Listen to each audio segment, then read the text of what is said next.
Suivez les marchés sur tradingsat.com, le site bourse de BFM Business. BFM Business, Intégral Bourse, jusqu'à 18h, la bourse en temps réel. Romain Dobré avec nous donc en duplex chez Bourse Direct. Bonjour Romain, merci d'être avec nous. La question est simple, est-ce que le marché est engagé sur une pente glissante, voire dangereuse aujourd'hui, Romain ? Bonjour Grégoire, bonjour à tous. C'est ce que je pense, en effet, c'est ce que vous avez évoqué il y a quelques instants. Et je suis assez d'accord avec l'analyse qui vient d'être faite. On se méfie du marché un peu. Alors on est prudent depuis quelques temps. Là on a quand même quelques signaux qui sont assez intéressants et qui vont dans ce sens-là. Déjà l'absence de réaction aux mauvaises nouvelles et aux tensions qui guettent, qui sont un peu de tous les côtés pour le moment. Un calendrier assez lourd dans les semaines à venir, mais en dehors de ça, psychologiquement, on voit que le marché se comporte de façon un peu paradoxale. C'est-à-dire que si on regarde les marchés européens en termes de couverture, les portefeuilles sont extrêmement couverts. Mais quand je vous dis extrêmement, c'est qu'on a une proportion de 8 options de couverture pour une option d'achat. En revanche, on a un accompagnement à la baisse depuis quelques séances, et ça on l'avait pas sur le futur CAC 40, sur le contrat à terme. C'est-à-dire que quand on a baissé, dans le courant des mouvements de baisse, il y a eu de nouveaux contrats futurs qui ont été construits, qui ont été ouverts, et qui donc ont alimenté la baisse. Il y a eu 20 000 contrats en plus au cours des 2 dernières séances, ce qui est beaucoup. Toute la hausse s'était construite sans l'ouverture d'un seul contrat. Donc ça, ce sont des signaux qui sont quand même intéressants. Et donc moi j'y vois plus de la spéculation et le fait que le marché tient pour l'instant parce qu'il est très couvert, mais c'est un peu à un fil. Alors après, si on observe plus en détail les choses, on voit que le volume aussi est plus lourd à la baisse. C'est quand même un indicateur de base, mais c'est quand même assez intéressant. Souvenez-vous, on évoquait en début d'année le fait qu'on arrivait, à mon sens, dans une phase de distribution sur le marché.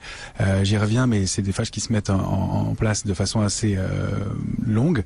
Là, ce qu'on remarque, c'est que les moteurs, les drivers de la hausse, baissent avec des volumes plus lourds. Et quand je regarde les configurations en détail des valeurs comme LVMH ou L'Oréal, elles sont à 2 doigts de donner des signaux de baisse plus marqués et avec des volumes qui sont un peu plus lourds à la hausse. Donc c'est normal qu'il y ait dans ce mouvement des réactions de baisse un peu plus, des réactions de rebond un peu par moment, mais globalement c'est quand même des configurations de baisse. STM a donné un signal baissier. Je vous disais LVMH, si vous la regardez en mensuel, en graphique mensuel, la configuration n'est pas du tout engageante. Et même sur les GAFA, je trouve qu'il y a des signaux qui sont assez dégradés. Alors je parle pas de Facebook qui est la pire de toutes, qui a vraiment elle une configuration qui est très dégradée. Maintenant, il y a Amazon. Est-ce qu'en face de ça, Romain, parce que c'est très important là ce que vous dites. Enfin, vous citez LVMH, les GAFA américaines. Bon, si elles commencent à avoir une mauvaise tête sur les marchés, est-ce qu'en face on trouve d'autres secteurs ou d'autres valeurs qui arrivent à rééquilibrer un petit peu la situation? Parce que là, vous nous parlez quand même de poids lourds et des principaux moteurs de performance qu'on trouve encore aujourd'hui sur nos marchés. Donc. Ouais, tout à fait. Alors l'analyse n'est pas radicale, c'est-à-dire que si on regarde Apple, elle a encore une configuration très très favorable. C'est pas le cas pour elle. Il n'y a pas de signaux de baisse, même si il y a eu un petit peu de volume à la baisse sur le mouvement de baisse d'hier, mais encore rien de méchant. Facebook, c'est assez dégradé. Alors est-ce qu'il y a des secteurs, oui, qui sont, enfin, en fait, c'est de regarder la photographie de façon un peu large, donc de regarder un peu les indices. Et globalement, sur les indices européens, on a donné des signaux de faiblesse assez nets. Le CAC 40 notamment. Hier, en cassant les 5300 points, est sorti d'une figure normalement qui est une figure de continuation haussière, mais qui a l'air pourrait être une figure de retournement. Il faudra voir comment où on termine cette semaine, mais une figure de retournement qui a un triangle symétrique et on en est sorti par le bas. Le principe, c'est que cette figure-là donne des objectifs précis qui sont à peu près la taille du triangle en question, donc qui permettrait de cibler aux alentours de 4900 points. Donc, s'il y a des secteurs qui peuvent tirer l'épingle du jeu, peut-être, mais globalement, si le marché décide de baisser, ça ferait de l'ordre de 6-7% de baisse par rapport au cours actuel, et donc plus d'une dizaine de pourcents par rapport au point haut. C'est quand même des mouvements assez significatifs. Donc pour l'instant, pour moi, c'est plutôt un peu dégradé. Alors chercher des secteurs qui payent, oui, il y en a. Il y en a par exemple, et c'est un peu aussi pour moi des signes de fin de cycle, ce sont des petits secteurs comme les biopharma ou les biotech qui donnent des signaux. Récemment, on a eu quelques valeurs qui ont explosé à la hausse ces derniers jours, qui sont un peu un peu la fin du mouvement à mon sens, où on cherche du potentiel sur les derniers actifs possibles.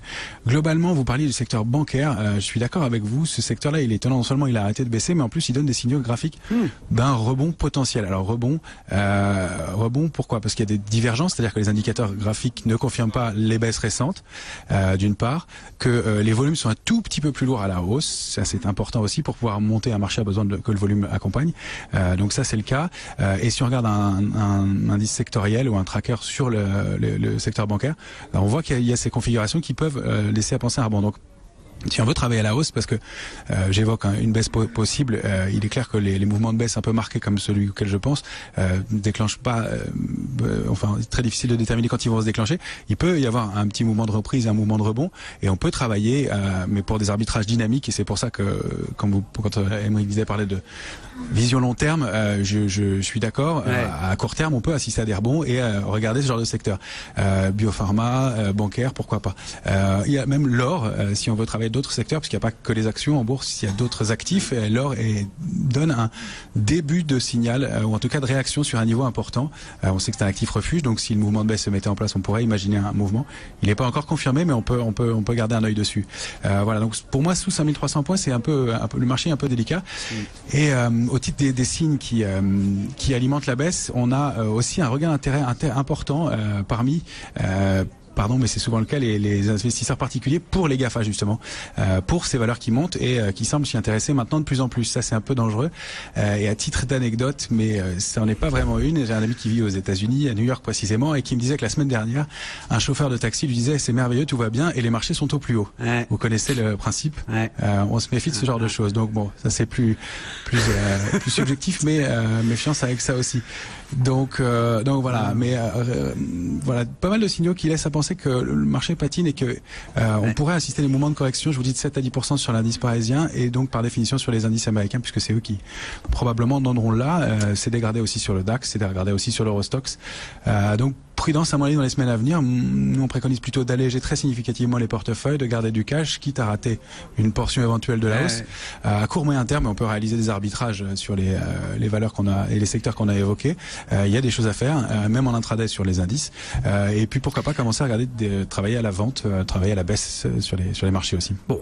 Message de prudence, hein. C'est très très clair, là, une méfiance qui s'est peut-être même encore un petit peu accrue dans cet environnement de marché compliqué. Merci beaucoup Romain d'avoir été avec nous en duplex depuis Bourse Direct. Romain Daubry qui était avec nous. 16h, on marque une courte pause, on prend la direction de New York dans un instant pour retrouver, alors non pas le chauffeur de taxi de Romain Daubry, mais on va retrouver Grégory Volokin, le président de Mescard Financial Services, qui sera avec nous en duplex.